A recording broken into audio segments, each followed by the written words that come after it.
Para iwas lag ang mga cellphone nyo ay dapat linisin nyo ito dahil dito naiipon ang mga cookies in cache na siyang nagiging dahilan kung bakit bumabagal at naglalag ang mga cellphone nyo. So kung ano at kung saan makikita, sundan nyo lang po ang video na to. Open lang po natin yung ating Chrome. Dito makikita natin itong 3 dots sa right upper side. I-click lang po natin. Tap History.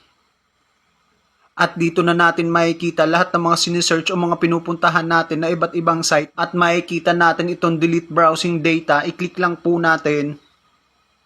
At makikita po natin dito itong browsing history. At makikita na rin po natin dito yung iba't ibang website na kung saan pinupuntahan o mga sinesearch po natin. Dito po yan naiipon at kasama na po dyan yung cookies in cache. So kaya napaka-importante po na dapat ay linisin po natin ito dahil ito ang nagiging dahilan kung bakit bumabagal at naglalag yung ating mga cellphone. Bago po natin linisin yan ay dapat iset po muna natin sa all time. I-click lang po natin yan at iset natin sa all time. Para malinis na po natin yan ay itap lang po natin itong delete data dito sa right lower side. Tap delete. At automatic po ay makikleared na po yan. So that's it guys. So sana may natutunan, follow and share.